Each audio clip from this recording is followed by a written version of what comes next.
Welcome to Vegas Circle with Pocky and Chris, and today joining the circle with us at Bottega Exchange, we got the NFL legend and LA Rams all-time leading rusher, Steven Jackson, man. So welcome, man. What's up, man? I've been wanting to get on this show for a minute. Thanks for having me, guys. We're excited to have you. Yeah. Huge fan. For football, man, what was it like growing up here? Now, you know what? I got to go on the record just so everybody know. A lot of people moving to Vegas, and nothing against people that have relocated to Las Vegas, but I am Sunrise Hospital, right? You know, Okay. like, yeah. I know where I was born. I know who the lady that slapped me on my ass. That's what's up, yeah. So, but Yeah. So growing up in Las Vegas is one of those cities that most people only know the city for the entertainment side. And most people don't know it for, the hometown side of things, regular communities, grocery stores, churches, places of worship, or just where you get your education or you send your kids off, in the local communities that you trusted people in to look after them while the parents are working. Yeah. So I'm a blue-collar kid. Both my parents worked on the Strip my whole life. One at Las Vegas Hilton, and the other at Caesar's Palace, and this is a time before corporations owned the casinos. These were they were family owned. So literally my parents, worked their way up from housekeeping and being a porter to being a 21 dealer, and then my father ending his career as a casino manager at the Caesar's Palace. So like when I say I know Vegas and when I know people, I know people intimately. Yeah. That's what's up, man. And you, your parents really raised you right, man, with education and the whole nine, even before sports, man. I was seeing, you got like a 3.8 GPA in high school, man. So you weren't messing around, man. Your parents was having you hitting the books. No, a lot of that goes to, credited to my mom and dad. One, they both being from a small town in Arkansas. Okay. Where, they grew up Jim Crow, you know what I'm saying? Like, I mean, on some real stuff, so they grew up in an environment where it was segregated, and the school supplies, the textbooks were dated, things like that. So it was always drilled in me that, education was very important. And if I wanted to play football, I wanted to do anything with my friends, that I had to make sure that my work was done. And that was something that was still in me very young. It was something that I took pride in. And, as I got up in age and realized that, you could create the life you live as long as you have a good foundation and education behind you. You could go anywhere on this planet and make something happen. Yeah. And how important is that to be such a successful football player? Because it's a lot of X's and O's inside the sport. Yeah, I would say as a football player, I was a kid. I was the youngest in my family, so I had two sisters that were older than me. But being outside of just being the youngest in the family, I had really no one to play with, right? So, you're the youngest in the family, you have two older sisters, and it was just like, I got to get out the house. My mom and dad was big about that. And sports is where I found to be my place of refuge. And, I played football, played basketball in the winter, I ran track in the spring. It was one of those things that as I continued to stick with it, I found that I was starting to create my own personality. I have my own life, my own friends in sports. And, naturally any kid that feel like they're good at something, they pay more attention to it and really work at it. And I was just really dived in. My father also being a Marine before moving to Las Vegas.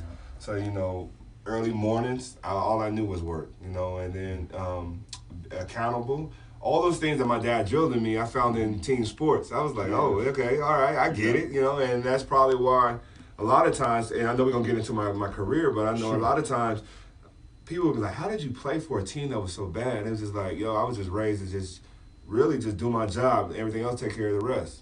Yeah, your pops did right, man. Yeah. Because you go crazy when you're dealing with when you're losing and doing stuff like that. That was one of my questions I had for you too. Man. Yeah. I mean, you could go crazy like that, but I mean, I don't want to take away from your questions, but I would say to the listeners that's listening right now, we all go through something. Each and every one of us. You don't have to be an NFL player, but I mean, if you're just an employee, if you're a business owner, if you're a student getting ready for a big test, you're going to have temptations, you're going to have distractions. At the end of the day, you're going to account for yourself. And I quickly learned that. And I think that's how I was able to block out some of the nonsense that was surrounding me. Yeah. That's what's up, man. Yeah. So where'd you go to high school at here?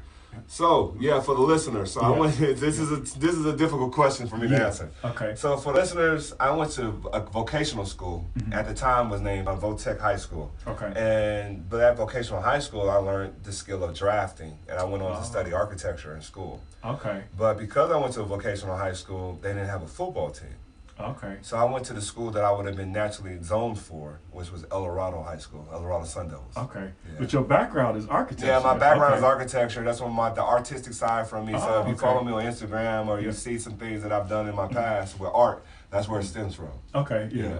I was gonna get into that too. Man. So I saw, what you travel around the world. Yeah. So did you always want to be a professional football player, or? Man, yeah, I did. To be honest with you, I know.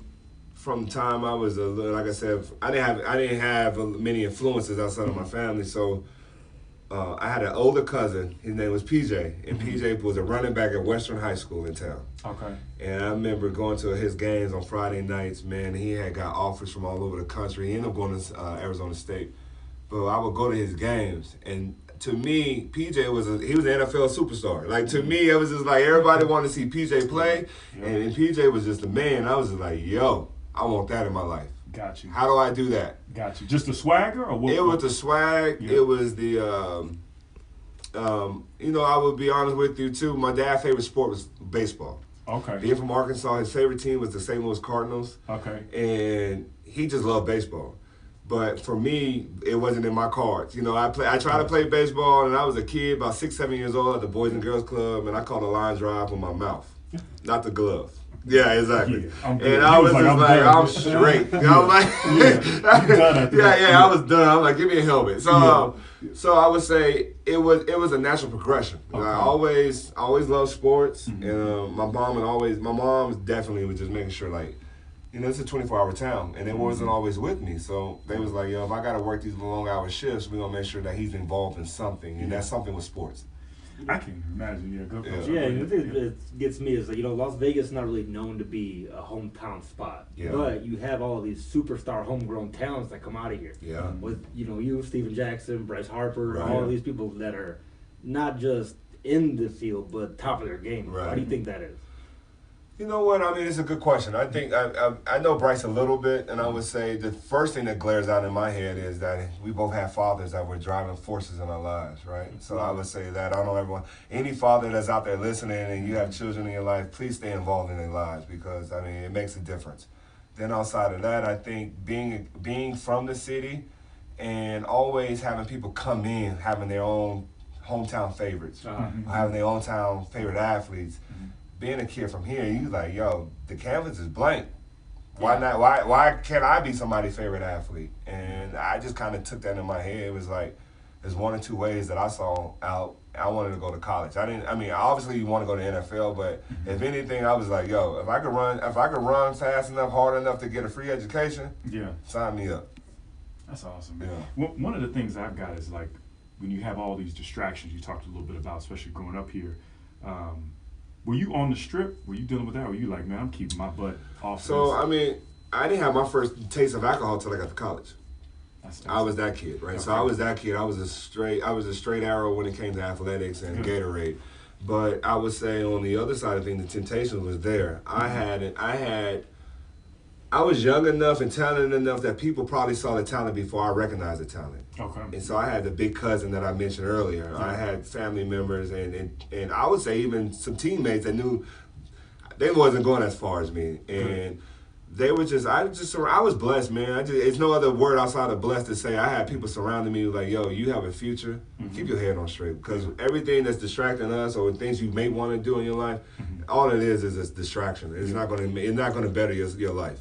And your sister, I know, was a big part because she was your manager. She's my manager. That's awesome, man. She's my manager, my confidant, and she's a second mother. I mean, Rhonda, that's my sister you're talking about. Rhonda is 13 years older than me, right? So having a sister older than you, and then she, as I mentioned earlier in the story, my mom and dad, I mean, they have high school education, and nothing against that, but when you get to the point of your child going to college or your child possibly having a professional career, they were a little intimidated, and they didn't know if I was going to give the right advice. So Rhonda was the person that stepped in for my mom and dad to answer the question that they maybe felt not comfortable enough answering. Yeah. So Rhonda and I, man, although we were brother and sister, people saw us. You knew the person was not too far away. Yeah. We was a hand in glove. They ain't going to play with you either. Yeah. With 13 years, they ain't going to play with you. No, they're not playing. Yeah. Which is great. And she helped filter a lot of distractions that I see some guys to this day in the NFL. I'm like, man, everybody need a Rhonda in their life. Because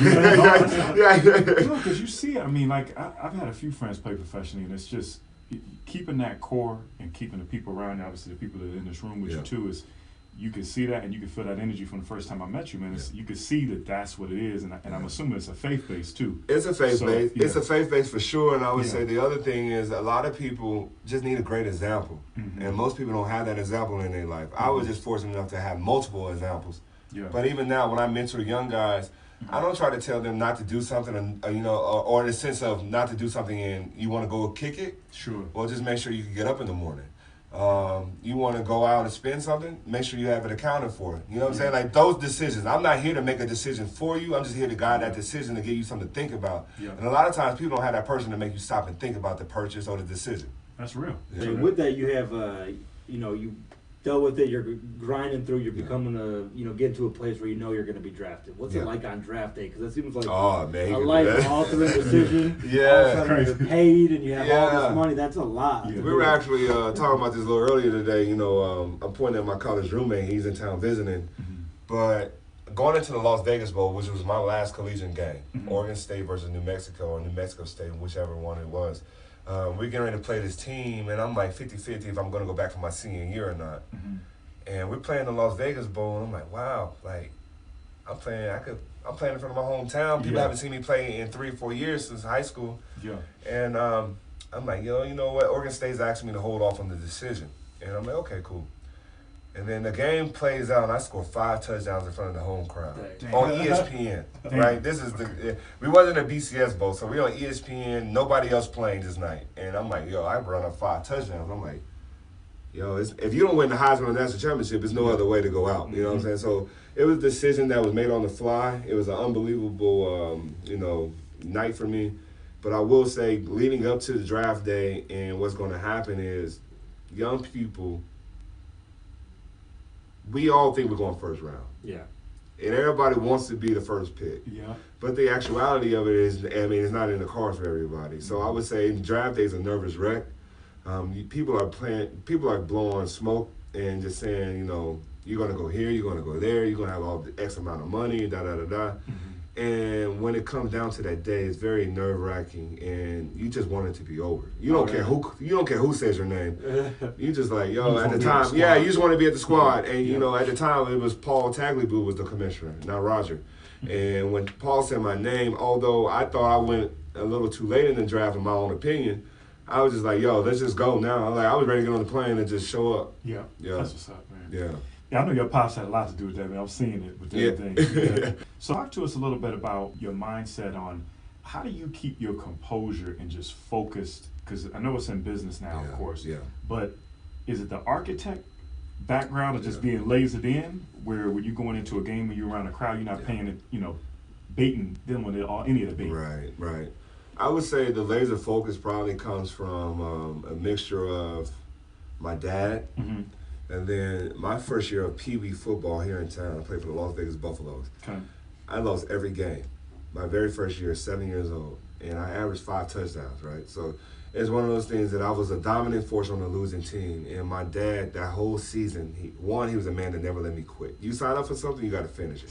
Now, right? Now, if you go now, the next year, if you don't want to play, you don't have to play. Yeah, but you got to finish. You got to finish, right? Yeah. So that mentality was like, it was a no-no. So quitting was a no-no, no option. And then the other thing was a matter of my father would, probably to this day, I probably just with my children, we would, I say go to the tape, but it wasn't tape. He was running out his memory of the game. Got you. But we would go to the tape in the car, and he would literally just nitpick everything that he thought I could do better as a 7-year-old. You know what I'm saying? Like, that's crazy. That's seeds, hard, bro. Yeah. Like, you're like, damn, I scored 4 or 5 touchdowns, and he talking about you fumbled, like, man. Right? So it was like those kind of things that he always nitpicked that to me it was torture. But when I got to the NFL and I had to go through my walk in the NFL, when you play for teams that went 1-15, 3-13, I can't even imagine, man. Bro, it's like it was nothing that somebody in the crowd could say to me that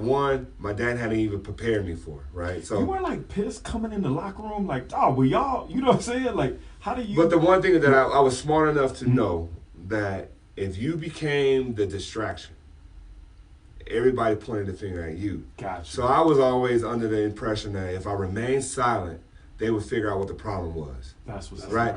Yeah, you know what I'm saying? That was always the thing that I was just like, They'll figure it out. I just got to make sure I'm doing me. Now, the other flip side of that, the social media generation of things are, you could force your way out. Odell Beckham, Le'Veon Bell. You could do that now. Yeah. But 10, 15 years ago, that wasn't a popular decision, right? Yeah, so at that time in my life, I was just like, just ride it out, be the best you can be.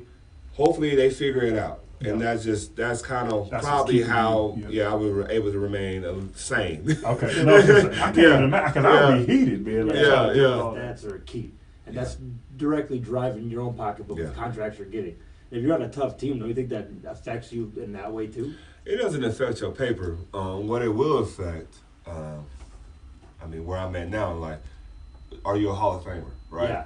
So that's going to be the question in my career, right? It's like, he was a good player, but he was never on a good team, never won a Super Bowl. But I never played to be a Hall of Famer, right? I played to go to the league. I played to change my family life, which I was able to do both. Got it. Now, my stats say I'm arguably in the conversation.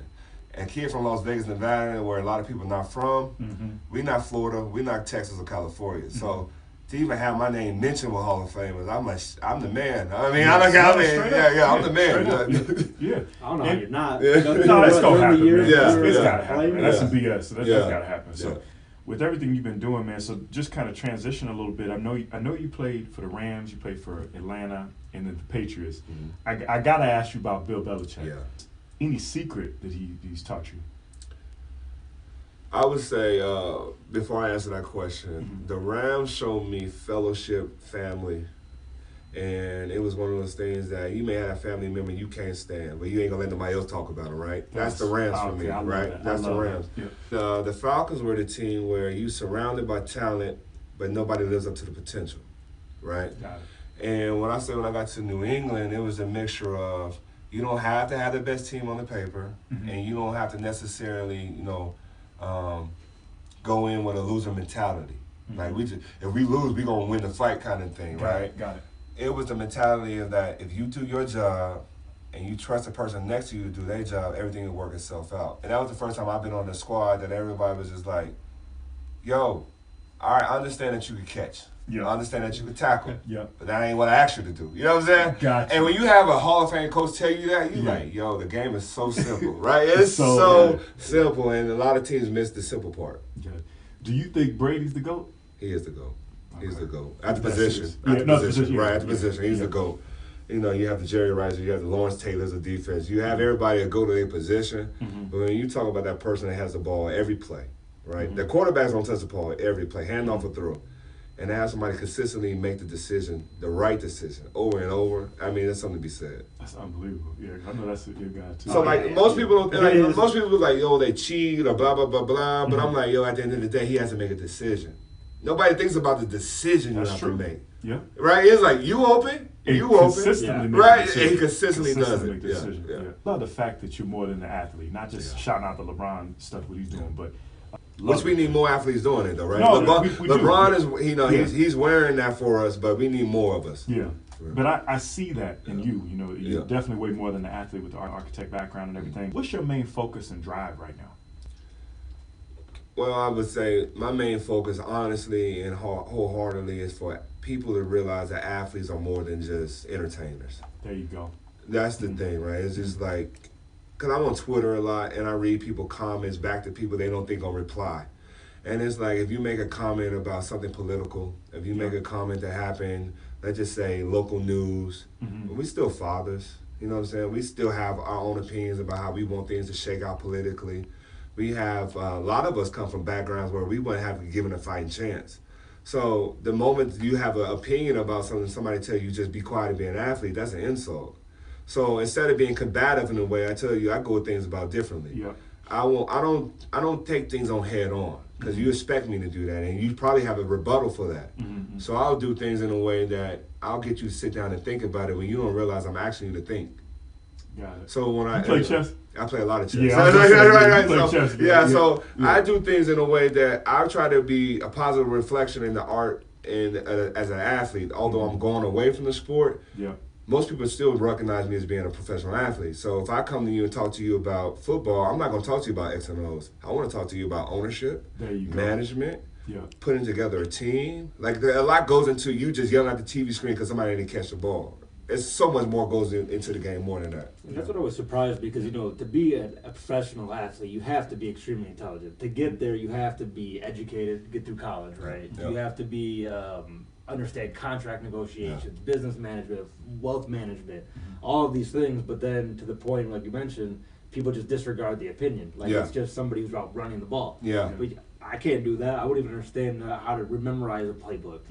So it just seems odd to me. Yeah, I mean, memorize a playbook is one thing. I always tell people, young athletes I mentor a lot, I say, one thing I want you to realize is you are very good at communicating because you got to communicate on the field in milliseconds. Yeah. And the second thing is you're a coder. We don't speak a language nobody else speaks, right? So every football team plays on the same 100 yards, same 50 yards wide, same 11 men, right? Yeah. But at the end of the day, when I played for the Patriots, we didn't speak the same language as the Rams. So I had to learn a new language. And then on top of that, the decisions you make with the football in your hand, you got to live with. I don't get a remote control to rewind and say, oh, I missed that cut. Oh, I did this. It's a decision that I have to make and I have to live with it, right or wrong or indifferent. I still have to stand on my 2 feet and say, I made that decision. And what I realized, retirement and not being a business owner, is that a lot of people are not accountable for their faults. And that's the thing I always tell young athletes is that the one thing you can stand on your own 2 feet as you build your resume and your career out is that you're a person that you understand accountability. And that can go a long way. You doing all this at 25 years old. That's crazy. It's so many people, and I know your pops taught you that being military. My dad was military too. Is if you look somebody in the eye, you shake their head, you say you go be somewhere. That's that old school setup, man. As good as your pen to paper. Yep, 100%, man. So talk to us a little bit about quick hits, man. I see that's rolling, man. Yeah. So quick hits is something I started this season on my Instagram and I shared on my other platforms. What quick is that I try to get my fan engagement to be a little different. Okay. And what I mean by different is I was a kid, going back to the story earlier in the conversation, I got hit in the mouth with a baseball. And from that mouth surgery, I had to have reconstruction surgery. And that made me really shy because I had a lisp. You know what I'm saying? I had to get my teeth corrected. I had a whole ordeal, right? Okay. So as a kid in your late elementary, middle school years, that's formative years that you're developing, that I was very shy. I didn't want to talk. I was just like, I was done with it. Yeah. But I found my confidence in football. But the one thing I will say football took away from me being a team sport and being a military kid is I never found my own voice. So my own voice was always, I felt suffocated, right? It's either like, if I played for the Rams, we were bad, I'm not going to say, oh, the old line and block, that wasn't my personality. So what quick hits is that me reintroducing my voice to the people. Because I know for so long that I always kind of PC'd everything. I said the right things, I did the right things. But my fans that want to know me more on an intimate level, I'm like, I'm going to give them something that they don't get on TV. You can turn the ESPN NFL Network and get the X's and O's. But I'm going to give you the X's. I'm going to give you the X's and O's behind the player mindset. I don't report to nobody. I don't have a producer telling me what to say, what not to say. I don't have any of that. So if you come on my page, I'm going to give you, in my point of view, what I think is pertinent or what you should know about whatever topic I'm talking about. And you're an expert too. Yeah. I mean, so you're not, just talking BS. Yeah. I don't just have a remote. I understand the moment. Yeah. That's cool, man. No, I was watching it, man. You got breaking a lot of stuff down. Yeah. This week coming up, man, I'm gonna break down the minority head coaching's ordeal. I think it's something that we need to be discussed. Okay, I love it. Man. Yeah. I love it. So you traveled around the world, man, and I was looking up the photography and everything. So with your works of art, I mean, is that something that you really are gonna push going forward, or what are you doing with that now, with photography? Yeah, I mean, I take a lot of photographs, and I mean, you could, to the listeners, you can find it at I am SJ39 on Instagram, or you can just go to my website, www.sj39.com. But my works of art is simply therapy for me. Oh, okay. Simply therapy. Got it. Now, I've had an art show, and I've had some of my art in the past, and HBO Hard Knocks highlighted it. I mean, I've been blessed to be highlighted, but I never did it for that. It's simply the introvert in me that's creative and just want to express myself. But I would say this, in the artistic side of me or me wanting to express myself, it's all about having people see me and other athletes differently. That's really what it's about. It's just that I was just a football player that you recognize by name recognition, or I was on your fantasy football. You're like, oh, he's a good football player. But I always want you to be able to think outside who I am outside the helmet. And I think art, I'm getting big into writing, literature. I think all these things will outlast me. The day I die, take my last breath, these things will still be working art that people, my children and people who are fans of myself can understand me on a deeper level, or even go back and refer to that, I see what he may have been going through or thinking about at that time. Yeah. It's powerful you're talking about, because the youth is obviously going to be listening to this. And it's, awesome. I'm an advocate for the youth, man. I mean, I don't want to just say that, you once you're an adult, you're on your own, but I think that the youth, we don't have enough positive examples. It's just not enough. And you can turn on the TV, and you can. I watch reality TV too, but reality TV is popular for the negative, not the positive. I can't watch reality. You know what I'm saying? It's on my nerves, man. I can't do it. See, I watch it for a different reason. I watch it for inspiration. Okay. Right? I could watch somebody and see two people argue, but in that argument, I'm going to look for what are you arguing about? What's the misconnect? Where you guys don't connect at, or how people are living their lives that I may have not been privy to. Like you said, in my travels, I've been in 42 countries in my life so far. And a lot of my travels come because of I had homeboys that didn't either have passports or couldn't travel like I could, or I was traveling because I was debriefing from the season I just had, and we just went 2-14. I can't call my friend Jamal and cry to him, right? He like, you in the NFL, what you crying for, right? And then I'd be remiss in saying that the things that I accomplished, I'm not proud of. So I would take these trips around the world to, one, reflect on the things I've accomplished, two, set a new goal for myself, but thirdly, be educated in the world that I had not been exposed to. That's awesome. So the more I continue to travel by myself, the more I realize the world is not as big and scary as you think it is. Once you can communicate, 100%. And it happens typically over music and food, which both I love. Once you can communicate with somebody, you understand you have so much more in common with people than you do differently. It's so funny you said. I got a business friend of mine who's been talking about that for years. He was saying, stop buying your kids material stuff and take them on trips and stuff like that, because they'll learn. Like I noticed, I got a 5 and a 3-year-old, and I noticed like when we take them out of the country, you see them change. You know what I mean? Overnight, it's crazy. You know what I mean? So it's awesome that you're talking about that. You know? Big time. I mean, my kids, so far, they've been to a couple of countries, and I'll never forget when I took my kids to London and we played in Wembley, right? I'm like, wow, man, my kids are in Wembley Stadium. Come on, man. Watching their dad play football. I'm just a kid from East Side Las Vegas, man. Like, I've been playing Eldorado, Sun Devil, where probably 300-400 people showed up, and now here I am on a world stage, and then there's a billboard of their father on the stage, and I just go on and just piece myself, because it just really, really goes back to the initial of hard work and dedication. Straight up. Nothing else separated me outside of hard work and dedication. I was willing to do the things that other people weren't willing to do. That's it, man. And I hate to even ask you, because you talked about it. What do you want your personal brand to represent? My next stage in life, I'm going to be a business mogul. I plan on owning an NFL team before I die. Awesome. And before I do that, I will be not only a business leader and a job provider, but I'll be someone also that, regardless of male or female, if someone needs a positive role model to look up to, I hope that I can fill that void. Yeah, well, you're doing it. You're doing it for sure. Yeah. I got to ask you, I don't want to get on a rabbit trail, but what do you think about what Jay-Z's done with the NFL and taking on that? I think especially with you wanting to own a team. Yeah. So I think that what Jay is doing is remarkable, to be honest with you. I hesitate because I know it could be a lightning rod for it, but I think regardless of minority or regardless of where we come from, he played football, he didn't play football, blah, blah, blah. I think we all fight the same battle on different fronts. So just as much as you need someone like a Kaepernick, you also need somebody like Jay-Z to progress the conversation. Right? We can't just stay stuck on in one portion of the discussion. So minority ownership, minority leadership, wherever it comes from, if it's positive, if it's moving the culture forward, I'm for it.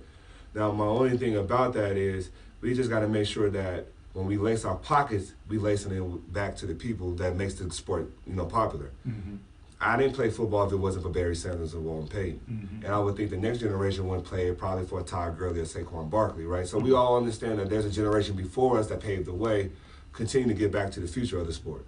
That's what's up. We got to transition to Vegas, man, especially you're from Vegas. So what do you like about Vegas just in general? You came back and obviously living here now, so.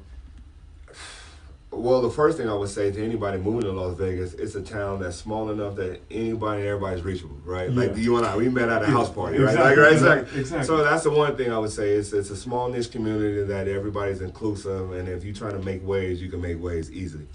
Easy network. Easy network. Yeah. And then the other thing I would say, I mean, 24-hour town. Mm-hmm. Anytime you need something, do something, it's available to you to do. Yeah. It could be a little dangerous if you don't have discipline in your life. True. But I would say, I'd rather have it available, not available, because I live in some small towns too, right? So like, I know what it's talking about. Idaho. I remember some nights when I moved to college, and it was like I ain't gonna say the liquor store, but I mean that thing closed about 7, 8 o'clock at night, and you ain't made a decision, boy. You in trouble. That's good stuff. Man. What's we always ask everybody this, man. What's your favorite restaurant in Vegas? Oh. So I would say this. It used to be hands down 9 Steakhouse, which was in the Palm. Yeah, it was in the Palm.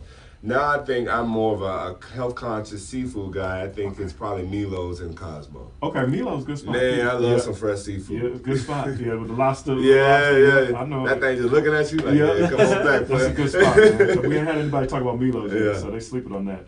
So just kind of a 2-part question, just kind of finishing up. What would you say your personal goals are, and where do you see yourself in like the next 5 years? Personal goal. I think I could continue to grow as a man, as a father. I've been challenging myself personally in my personal life. Mm-hmm. January of this year, I challenged myself to do public speaking once a month. Okay. And I've been able to do that. All right. So here I am, 12 months in. I made good on that promise to myself. And the reason I made that promise to myself is not because I'm afraid of the microphone. It's because doing an interview with you or the likes of you is very easy. Mm-hmm. But standing on the stage and talking to a room full of people was nerve-wracking to me. And when I realized or identified, going back to the tape, going to the football, when you got to scout yourself, I realized that was not a place I was comfortable at. And all I know to do is when I'm not good at something, I work at it. That's good. I think personally, my personal goal is to always continue to be a better version of myself. Mm-hmm. And this last year was my voice. Finding my voice, speaking my voice, and next year, I'll go into literature. I'm going to start writing more. Mm-hmm. I blog, but I don't blog nearly as enough as I should. Mm-hmm. I say all that to say is that in the next 5 years, I'm going to continue to just be me, but a better version of myself. And what that means is that I'm continuing to be a provider, continue to be somebody I choose love over anything else. Mm-hmm. But most importantly, I just think that going back to the young people, because that's my passion. Mm-hmm. I think young people need to understand that although they may only think there's 1 or 2 ways out, whatever circumstances they're in, there's actually multiple versions of way. I have a nephew that he had his aspirations to be in the NBA, and we had a conversation earlier this year to say, you may not go to the NBA, but there's other ways to make money in basketball. You can be a coach, you can be a scout, you can open up your own gym, a rec. I mean, there's so many ways. Mm-hmm. So as I continue to evolve as a businessman, my hopes and my plans are to encourage young people, find your passion. And in that passion, you don't always have to be the person in front of the camera. Mm-hmm. You could be the person behind the scenes and still do what you love. Mm-hmm. And as long as people do what they love, I think there's not a day you will regret on this earth, and you'll find people that's like-minded and encourage you to be better. That's awesome, man. Yeah. Well, we're excited to see your future, man. You're inspirational, man. I'm glad to see my kids looking up to you. You know what I mean? That's good stuff, man. And I'm just happy to know that I was a fan of somebody who's actually doing positive. Yeah, I appreciate it. Straight up, man. So, man, appreciate you. So, just shout out your all your social media real fast, and just so that everybody knows. On Instagram, you can find me at IamSJ39. On Twitter, it's at SJ39, and my website is www.sj39.com. Well, we appreciate you hanging out with us, man, on the Vegas Circle, man. So thanks, guys, man. Appreciate you. Anytime, have me back, please. No doubt, for sure. Thank you.